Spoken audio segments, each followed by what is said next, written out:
एक बड़ा और स्वार्थी राक्षस सालों बाद अपने घर लौटा और उसने देखा उसका खूबसूरत बाग बच्चों। उसका चेहरा गुस्से से लाल हो गया जब उसने देखा उसके निजी बाग में अनजान बच्चे खेल रहे थे।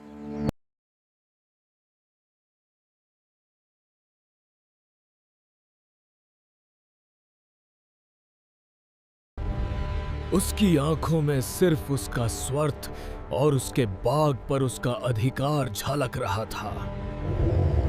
एक तेज आवाज बाग में गूंज उठी, सब बच्चों को चौंकाते हुए। डर के मारे बच्चे तेजी से बाग से बाहर भागने लगे। Out of fear. अकेला खड़ा था वो। अब बाग में कोई नहीं था। उसके चेहरे पर एक जीत की मुस्कुराहट थी। उसने अपने बाग के चरों ओरे एक ऊंची देवर बनाना शुरू किया ताकि कोई अंदर न आ सके। देवर पूरी होने पर उसने एक चेतावनी बोर्ड लगाया, अतिक्रमण करने वालों पर मुकदमा चलाया जाएगा। दीवार के बाहर खड़े बच्चों की आंखों में अपने प्यारे बाग की याद थी। बाहर हर तरफ बसंत का मौसम था, फूल खिले थे और पक्षी गा रहे थे। मगर देवर के अंदर राक्षस के बाग में बसंत नहीं आई, सिर्फ सर्दियों का निरासपन था।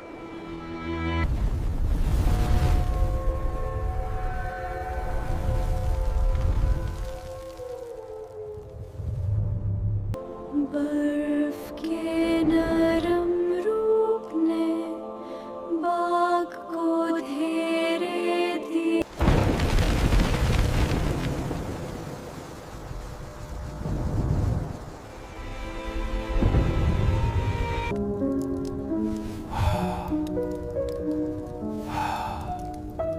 राक्षस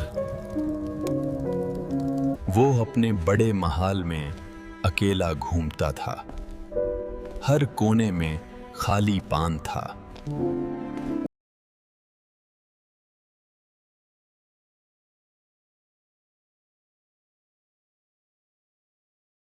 धीरे धीरे उसके चेहरे पर वो खुशी की चाहत उभरने लगी जिसे उसने कभी नापसंद किया था। एक ठंडी सुबह राक्षस जगा तो उसने देखा अनोखी धूप उसके कमरे में आ रही थी। अजनबी गर्मी से हैरान वो धीरे धीरे खिड़की की तरफ बढ़ा।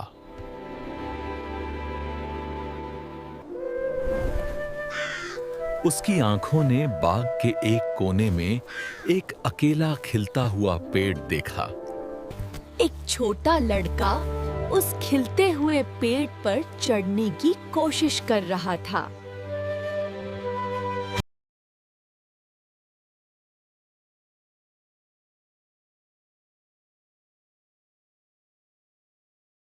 उसकी अंदर की अच्छाई जग उठी। उसने लड़के की मदद करने का फैसला किया। बर्फ से ढाके बाग में वो उस खिलते हुए पेड़ की ओर बढ़ा जो उम्मीद की किरण था। वो खिलते हुए पेड़ के पास पहुंचा जहां छोटा लड़का चढ़ने की कोशिश कर रहा था।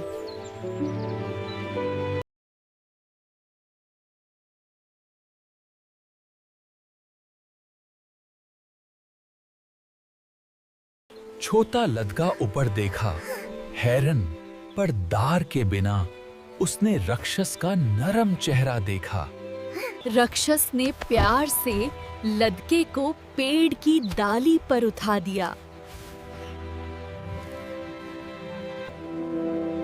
खुश लड़के ने नीचे झुककर राक्षस के गाल पर चुमा दिया। जैसे ही लड़के ने चुमा, जादुई रूप सी पूरा बाग बसंत में बदल गया। राक्षस ने अपनी आंखों से देखा। उसके बाग में अद्भुत परिवर्तन हुआ था। उसकी खुशी से भारी आत्मा ने उसे दीवार तोड़ने पर मजबूर किया। बाहर खड़े बच्चों ने दीवर को गिरते देखा। उनकी आंखों में उम्मीद की किरण जगी। राक्षस ने खुशी से बच्चों को अपने खुले बाग में आने का इशारा किया। बच्चे दौड़ते हुए बाग में घुस गए, उनकी खुशी से बाग और राक्षस ने बच्चों को खेलते देखा। उसके चेहरे पर अब शुद्ध खुशी थी।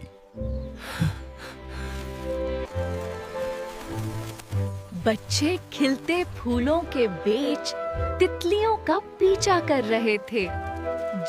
कुछ बच्चे पेड़ों पर चढ़कर मीठे फल तोड़ रहे थे और हंस रहे थे। राक्षस अब बच्चों के साथ खेलता था। उसके चेहरे पर एक नर्म उसकी नई खुशी में राक्षस एक बच्चे को अपनी पीठ पर घुमाता था। पहले के अकेलेपन के विपरीत राक्षस अब बच्चों को झुला झुला रहा था। राक्षस अक्सर उस चोटे लड़के को ढूंढता था जिसने पहली बार बसंत लाई थी।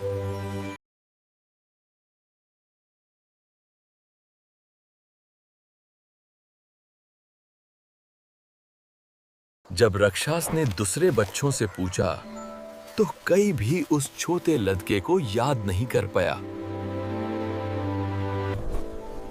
साल बीतते गए, मौसम बदलते रहे और राक्षस का बाग खिलता रहा। राक्षस बूढ़ा और कमजोर हो गया था। उसके बाल सफेद हो गए थे, पर वो अब भी बच्चों के साथ खेलता था। वो बच्चों के साथ दौड़ने की कोशिश करता था, पर जल्दी थक जाता था। एक ठंडी सर्दी की सुबह राक्षस ने अपने बाग को देखा, जो अब खाली था, पर निराश नहीं था।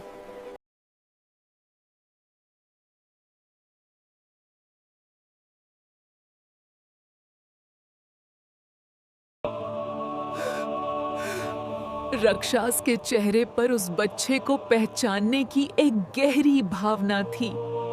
अपनी उम्र भूलकर राक्षस तेजी से लड़के तक पहुंचने के लिए नीचे दौड़ा। राक्षस बाग में घुसा और चौथे लड़के की रोशनी और भी तेज हो गई।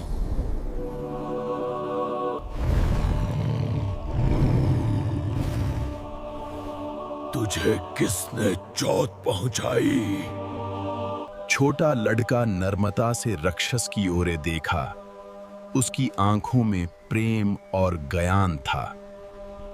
छोटे लड़के ने नर्मता से कहा, ये प्रेम के घाव हैं। राक्षस का गुस्सा गहरी समझ और श्रद्धा में बदल गया। चौथे लड़के ने अपना हाथ बढ़ाया, राक्षस को आमंत्रण देते हुए। गहरी श्रद्धा के साथ राक्षस ने लड़के का हाथ थामा। दोनों हाथ पकड़े सुनहरी रोशनी में। बच्चे बाग में आए। उन्होंने राक्षस को सफेद फूलों से ढका हुआ देखा। उसका चेहरा शांत और मुस्कुराता हुआ था, कुछ फूलों से साजा हुआ। बच्चे दुखी थे, पर उन्होंने समझ लिया था कि वो एक बेहतर जगह पर चले गए थे। राक्षस का बाग अब आनंद बसंत का स्थल, उसके परिवर्तन की एक जीती जागती विरासत। एक समय की बात है, एक बड़ा ही सुंदर बाग था, प्रकृति की सुंदरता का प्रतीक। बाग में एक पुराना सेब का पेड़ था। उसके फल सूरज की रोशनी में चमकते थे। एक छुपी हुई जगह थी जहां अनोखे और अद्भुत फूल खिलते थे। पहली बार बच्चों ने बाग की देवर में एक छोटा रास्ता ढूंढा। एक बच्चे ने खिड़की से अंदर झांका। उसकी आंखों में अद्भुत बाग का नजारा था। पहला बच्चा हिम्मत करके उस छोटे से रास्ते से बाग में घुस गया। एक एक करके दूसरे बच्चे भी खुशी से उस अद्भुत बाग में दाखिल होने लगे। बच्चों ने बेझिझक खुशी से बाग की खोज की, फूलों को छुआ और पेड़ों पर चढ़े।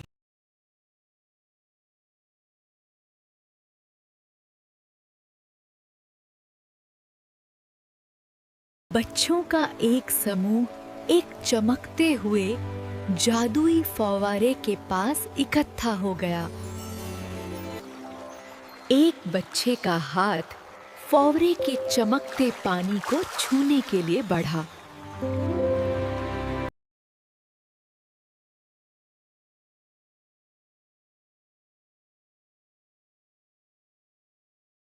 दिन भर खेलने के बाद बच्चे शाम होने पर बाग से बाहर निकलने लगे। 7 साल बाद राक्षस अपनी लंबी यात्रा के बाद लौट रहा था। संध्या के समय उसकी गादी अपने महल के द्वार की ओर बढ़ रही थी। उसने पहली बार अपने बाग को देखा, जो थोड़ा अनियंत्रित पर अब भी खूबसूरत था। बच्चे ऊंचे फूलों के बीच लुक्का छुपी खेल रहे थे। कुछ बच्चे राक्षस के पसंदीदा नाशपाती के पेड़ पर चढ़ रहे थे।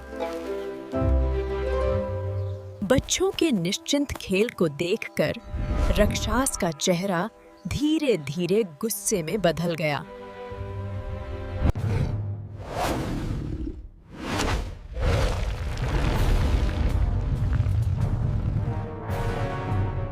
बच्चे घबराहट में इधर-उधर भागने लगे, राक्षस की आवाज से डरते हुए। एक बच्चे के हाथ से उसका खिलौना गिर गया। उनके खेल का अकस्मात अंत हो गया। राक्षस अपने खाली बाग में अकेला खड़ा था। उसके चेहरे पर एक कठोर संतुष्टि थी। राक्षस ने ऊंची देवर के निर्मन की बारीकी से देखभाल की। अंत में दीवार पर एक चेतावनी बोर्ड लगाया गया। अतिक्रमण करने वालों पर मुकदमा चलाया जाएगा। दीवार के बाहर बच्चों के चेहरों पर गहरी उदासी और निराशा थी।